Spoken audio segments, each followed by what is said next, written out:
আসসালামু আলাইকুম প্রিয় শিক্ষার্থী, আজকে আমরা ফাংশন চ্যাপ্টারের তৃতীয় ক্লাস শুরু করার চেষ্টা করছি। ইনশাআল্লাহ তোমরা সবাই ভালো আছো, আশা করি তোমরা সবাই ভালো আছো। আমরা তাহলে ফাংশন শুরু করতে যাচ্ছি। দেখো, ফাংশন একটা অঙ্ক লিখছি আমি। রিয়াল নাম্বার আর এবং সেট অফ এ -3 থেকে 3,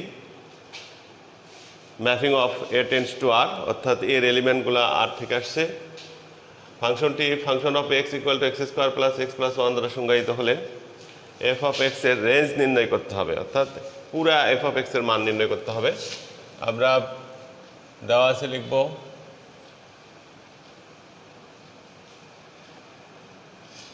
F of x equal to x square plus x plus 1। এখানে আর কি দেওয়া আছে, এবং এ সমান -3 -1 0 1 3। হ্যাঁ, অতএব আমরা এর মান বসে দেব -3, তাহলে -3 হোল স্কোয়ার -3 প্লাস 1, তাহলে 9 -3 প্লাস 1, 10 থেকে 3 তাহলে 7। একইভাবে এফ অফ -1 বসাও, -1 বসালে -1 স্কোয়ার -1 প্লাস 1, তাহলে 1 -1 প্লাস 1 ইকুয়াল টু 1। আবার এফ অফ 0 বসাও, 0 বসালে 0 square 0 plus 1 equal to 1। F of 1 বসাও, 1 স্কোয়ার 1 প্লাস 1 সমান 3। এফ অফ 3 বসাও, 3 স্কোয়ার 3 প্লাস 1, তার মানে 9 প্লাস 3 প্লাস 1, 12 আর 1 13। তাহলে রেঞ্জ কি?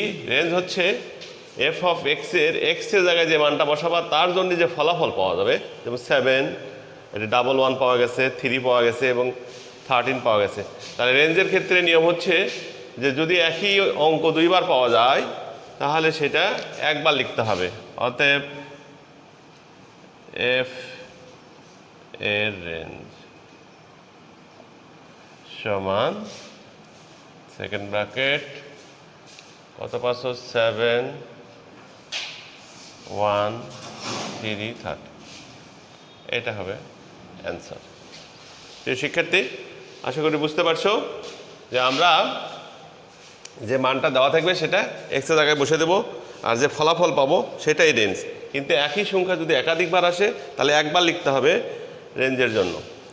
হ্যাঁ, নেক্সট অঙ্ক যাচ্ছি আমরা, পরবর্তী অঙ্ক শুরু করতে যাচ্ছি। দেখো পরবর্তী অঙ্ক, তাহলে আমাদের কি দেওয়া আছে, mapping of R tends to R এবং F of x equal to 2x - 3 ফাংশনটি 1 এবং সার্বিক কিনা কারণ সহ ব্যাখ্যা করতে হবে এবং তার বিপরীত ফাংশনও নির্ণয় করতে হবে। তাহলে আমরা ধরি x1, y x2 দাও, x2 বিলংস টু আর এর জন্য F of x1 equal to x2 হবে যদিও কেবল যদি, তাহলে এফ অফ x1 এর জায়গায় যদি x1 বসে দাও তাহলে কত হচ্ছে, 2x1 - 3 ইকুয়াল 2x2 - 3। তাহলে 2x1 ইকুয়াল টু 2x2, তার মানে x1 ইকুয়াল টু x2 হয়। হ্যাঁ, অতএব যেহেতু x1 ইকুয়াল টু x2 পাওয়া গেছে তাহলে আমরা এটাকে একক ফাংশন বলতে পারি। অতএব এফ অফ এক্স একটি একক ফাংশন। নেক্সট আমাদের সার্বিক ফাংশন তৈরি করতে হবে, তাই আবার y equal to F of x equal to 2x - 3 হলে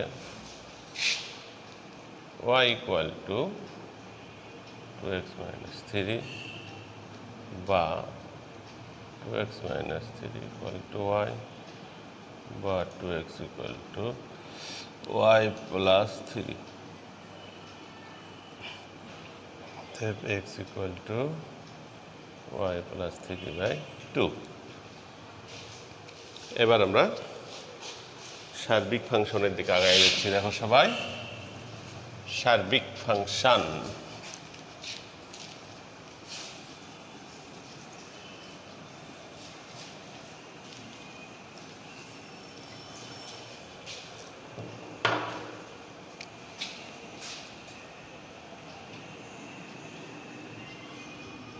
এবং y ইকুয়াল টু আমরা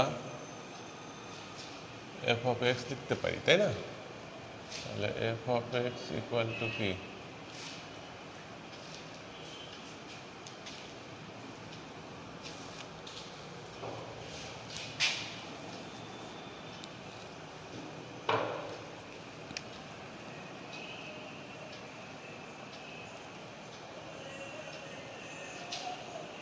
এখন f অফ x এর জায়গাতে এই যে x এর মানটা বসে দাও, তাহলে f অফ y প্লাস 3/2, তাহলে 2 ইন্টু y প্লাস 3/2 মাইনাস 3, 2 কেটে গেল, তাহলে আমরা y প্লাস 3 মাইনাস 3 পেয়ে গেছি। 3 কেটে গেল।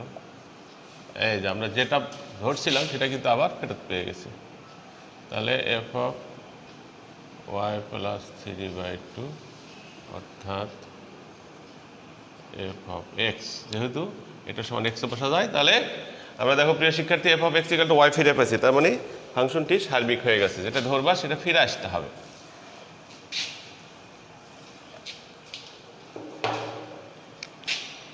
সুতরাং ফাংশনটি সার্বিক।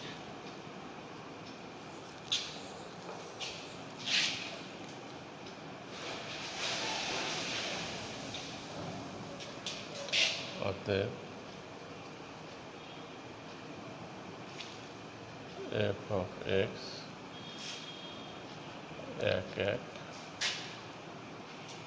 এবং সার্বিক।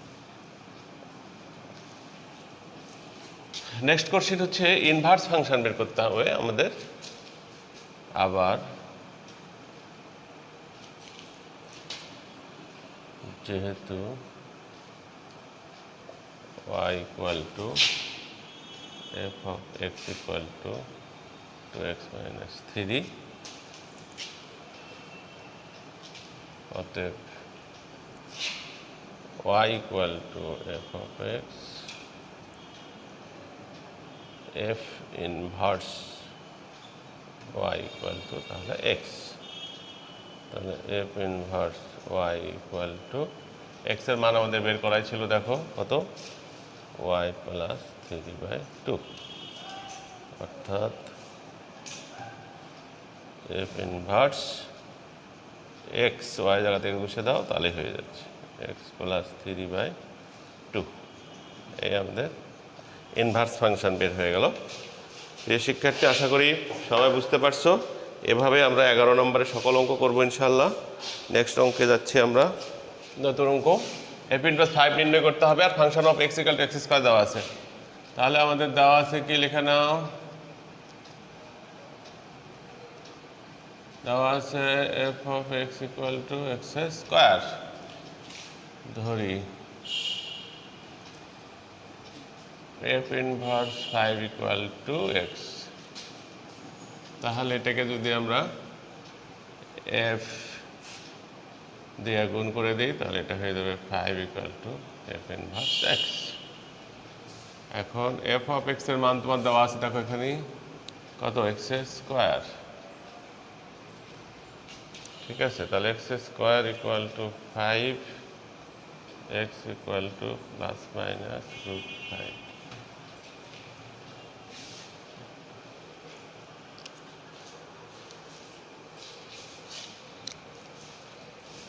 অতএব f ইনভার্স 5 ইকুয়াল টু -√5/√5। এই হলো খুবই ছোট অঙ্ক।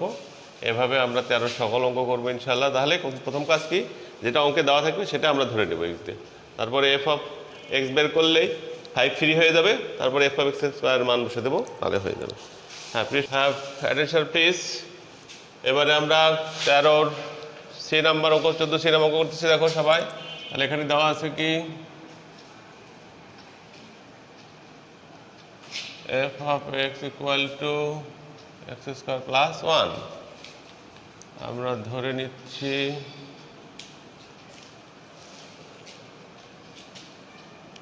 f inverse 5 equal to x। তাহলে f(x) ইকুয়াল টু 5। f(x) এর মান দেওয়া আছে x² প্লাস 1 ইকুয়াল টু 5। তাহলে x² ইকুয়াল টু হলো 4, অতএব x equal two plus minus 2 এবং f inverse 37 equal to x। তাহলে 37 ইকুয়াল টু f(x). তাহলে আমরা লিখতে পারবো x² প্লাস 1 ইকুয়াল টু 37। তাহলে x² ইকুয়াল টু 36, তাহলে x equal two plus minus 6। অতএব f ইনভার্স 5,37 ইকুয়াল টু, আমরা তাহলে লিখতে পারতেছি থার্ড ব্র্যাকেট -6, -2 ইউনিয়ন 2,6, যেটাকে তুমি সেট আকারে লিখতে পারো x such that x belongs to R such that -6 less than or equal x less than or equal -2 অথবা 2 less than or equal x less than or equal 6। হ্যাঁ প্রিয় শিক্ষার্থী, তাহলে এরকম যদি দুটি পদ থাকে ইনভার্সের মধ্যে, তাহলে দুটিকে আমরা আলাদা আলাদা করে ধরে নিব, ধরে নিয়ে তাদের মান x এর মান বের করে আমরা এই ফর্মে ফেলে দেব, তাহলে আমাদের অঙ্ক শেষ হয়ে যাবে ইনশাআল্লাহ। প্রিয় শিক্ষার্থী, আমি আজকে যারা আমাদের কলেজে 2020-21 সেশনে একাদশ শ্রেণীতে বিজ্ঞান শাখায় ভর্তি হয়েছ, তাদের উদ্দেশ্যে বলছি, তোমরা যারা ভর্তি হয়েছো আশা করি ভালো আছো। আমি মোহাম্মদ জাহাঙ্গীর হোসেন মিল্কি, প্রভাষক গণিত, Nishindra Fakiruddin school and college. আমি তোমাদের উচ্চতর গণিত বিষয়টি পড়াবো, তাই আমি উচ্চতর গণিতের বইয়ের নাম লিখে দিচ্ছি। দেখো বই এবং রাইটারের নাম। একাদশ শ্রেণীতে তোমরা যারা নতুন ভর্তি হয়েছো তাদের জন্য অসীম কুমার শাহ এর প্রথম ও দ্বিতীয় পত্র বইটি কিনবা, আর ওই কেতাবউদ্দিন আরেকটা লেখক কেতাবউদ্দিন এরও প্রথম ও দ্বিতীয় পত্র কিনবা, তাহলে ইনশাআল্লাহ তোমরা এইচএসসি পরীক্ষায় 100-এ 100 নাম্বার পাবা ইনশাআল্লাহ। সবাই ভালো থাকো, আল্লাহ হাফেজ।